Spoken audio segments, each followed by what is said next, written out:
ഈ വാർത്ത എത്ര പേരിലേക്ക് എത്തുമെന്നറിയില്ല. അത് പറയാനൊരു കാരണമുണ്ട്. കഴിഞ്ഞ 2 മാസത്തിലേറെയായി ദേശീയ വാർത്തകൾ നൽകുന്ന നാഷണൽ ആയി ചിന്തിക്കുന്ന അല്ലെങ്കിൽ ദേശീയതയിൽ ഊന്നി നിൽക്കുന്ന മാധ്യമങ്ങൾക്ക് റീച്ച് കുറഞ്ഞിട്ട് ഇല്ലെങ്കിൽ റീച്ച് കുറച്ചിട്ട് അത് ഇവിടെ ഈ തെരഞ്ഞെടുപ്പ് കാലത്ത് നടന്ന ഒരു അട്ടിമറിയിലേക്ക് വിരൽ ചൂണ്ടും. അത് കാലം തെളിയിക്കേണ്ട കാര്യമാണ്. അതിലേക്ക് പോകുന്നില്ല. അതുകൊണ്ട് തന്നെയാണ് ആദ്യം തന്നെ പറഞ്ഞത് ഈ വാർത്ത എത്ര പേരിലേക്ക് എത്തുമെന്നറിയില്ല എന്ന്.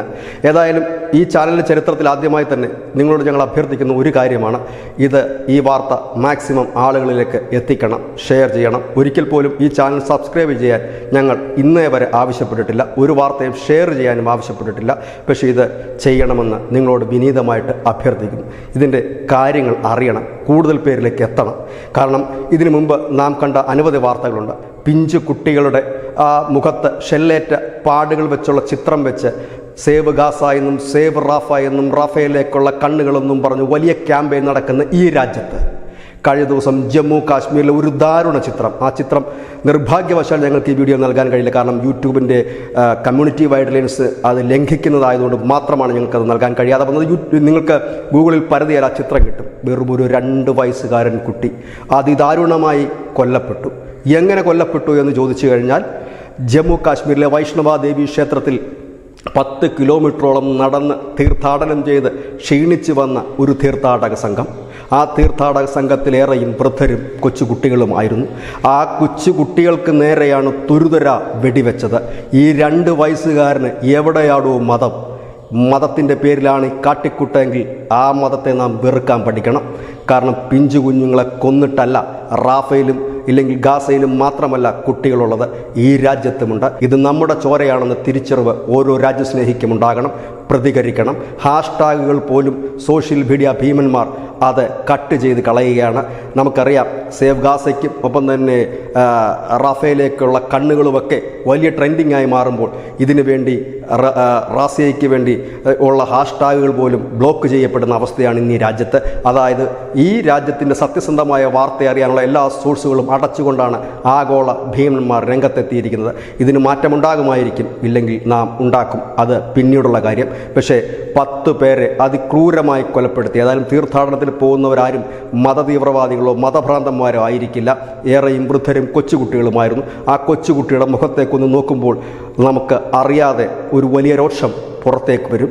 ആ രോഷമാണ് ഇന്ന് ഈ അനാലിസിസിൽ നമ്മൾ എടുത്തിരിക്കുന്നത്. ഇത് അനാലിസിസ് അല്ല, അഭ്യർത്ഥനയാണ്. നാം പോരാടണം എന്ന് നാം പറയുമ്പോൾ കാശ്മീരിലേക്ക് പോയി തോക്കെടുക്കണമെന്നല്ല, ആരെയും വെട്ടി കൊല്ലണമെന്നല്ല.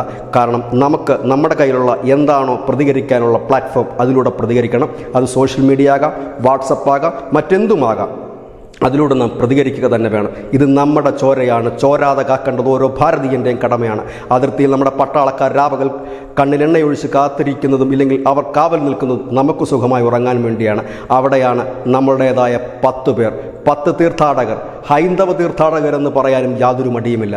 അവരെയാണ് തുരുതുരാ വെടിവെച്ച് ആ ബസ് ഡ്രൈവറുടെ നിയന്ത്രണം വിട്ട് ആ ബസ് ഒരു കൊക്കയിലേക്ക് വീണിട്ടും അവിടേക്ക് ഇരച്ചെത്തിയ ഭീകരർ ഈ കൊച്ചുകുട്ടിയെ അടക്കം മരണം ഉറപ്പാക്കുന്നത് വരെ തുരുതുരാ വെടിവെക്കുകയും ഗ്രനേഡ് എറിയുകയും ചെയ്തു. ഇവിടെ നമുക്ക് രാജ്യത്തെയോ ഇല്ലെങ്കിൽ പട്ടാളക്കാരെയോ കുറ്റപ്പെടുത്താൻ കഴിയില്ല, കുറ്റപ്പെടുത്തേണ്ട സമയവുമല്ല. ഏതായാലും ആശാവഹമായ ഒരു കാര്യം, പ്രിയങ്ക ഗാന്ധി ഇതിനെതിരെ ശക്തമായി രംഗത്തെത്തി. സാധാരണ ഇതിൽ പ്രതിപക്ഷം മൗനം പാലിക്കേണ്ടിടത്ത് അവർ ധീരമായി ഇറങ്ങിയിരിക്കുന്നു. ഏതായാലും പല മാധ്യമങ്ങളും ഈ വാർത്ത കണ്ടില്ലെന്ന് നടിച്ചിട്ടുണ്ട്. പല മാധ്യമങ്ങളിലും ഇത് ചർച്ചയായി വന്നിട്ടില്ല.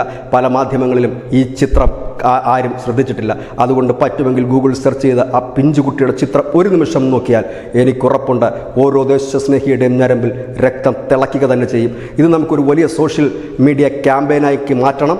മാക്സിമം പേരിലേക്ക് എത്തണം. 10 നിരപരാധികളായ നമ്മുടെ പൗരന്മാരെ ഭീകരവാദികൾ, പാകിസ്ഥാനിൽ നിന്നെത്തിയ ഭീകരവാദികൾ കൊന്നൊടുക്കിയ വാർത്ത നമുക്കറിയാം. ഇസ്രയേലിൽ എന്തുകൊണ്ട് അവർ ഹമാസിനെതിരെ തിരിച്ചടിച്ചു എന്ന് ചോദിച്ചാൽ, അവരുടെ രാജ്യത്ത് കയറി കൊച്ചുകുട്ടികളടക്കം വെടിവെച്ച് കൊന്നതുകൊണ്ട് അവർ തിരിച്ചടിച്ചു. അങ്ങനെ പല രാജ്യത്തും അത്തരത്തിലാണ്. അങ്ങനെയെങ്കിൽ രോഷമുണരേണ്ടത് നമ്മുടെ രാജ്യത്താണ്. അല്ലാതെ ഇവിടെ ഇരുന്ന് ഗാസയ്ക്ക് വേണ്ടി കണ്ണീരൊഴുക്കുന്നവരുടെ 2 തുള്ളി കണ്ണീർ ഇവിടെയും വീഴേണ്ടതല്ലേ? ഇല്ലെങ്കിൽ റാഫയിലേക്ക് എല്ലാ കണ്ണുകൾ എന്ന് പറയുമ്പോഴും അതിൽ ഒരല്പനിമിഷം കണ്ണുകൾ ഇങ്ങോട്ടും പായിക്കേണ്ടതാണ്. ഏതായാലും ദേശസ്നേഹികൾ ഈ വാർത്ത മാക്സിമം ഷെയർ ചെയ്യണം.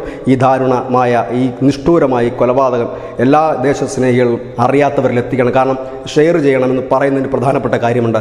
ഇത്തരം ഞങ്ങളടക്കമുള്ള ഇത്തരം ചാനലുകൾക്ക് റീച്ചുകൾ കുറച്ചിരിക്കുന്നു. അതിനൊരു മാറ്റം വരുമായിരിക്കാം. അതിനെക്കുറിച്ച് ഞങ്ങൾ ചിന്തിക്കുന്നില്ല. കാരണം മാധ്യമധർമ്മം എന്നുള്ളത് വാർത്തകൾ സത്യസന്ധമായി ജനങ്ങളിൽ എത്തിക്കുകയാണ്. മൂടിവെച്ചാൽ സത്യം ഒരിക്കലും ആരും അറിയാതിരിക്കില്ല. പതുക്കെയാണെങ്കിൽ സത്യം പുറത്തു വരും.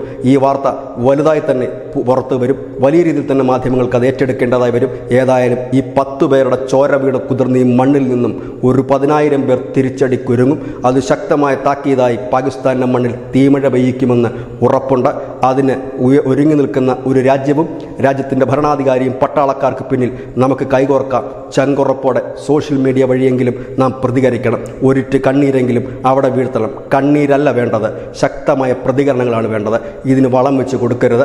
കാരണം ഒരുപാട് മാധ്യമങ്ങൾ ഈ വാർത്ത നൽകിയിട്ടില്ല എന്നതും ദുഃഖകരമായി നാം ഓർക്കണം. ഇവിടെയാണ് നാം നിഷ്പക്ഷരെന്ന് പറയുന്നവർ എവിടെ നിൽക്കുന്നു എന്ന് പറയുന്നത്. ഞങ്ങൾക്കൊരു പക്ഷമുണ്ട്. അത് ഈ രാജ്യത്തിൻ്റെ പക്ഷമാണ്, രാഷ്ട്രത്തിൻ്റെ പക്ഷമാണ്. അത് കഴിഞ്ഞ് മാത്രമേ ഞങ്ങൾക്ക് രാഷ്ട്രീയമുള്ളൂ. ജയ് ഹിന്ദ്.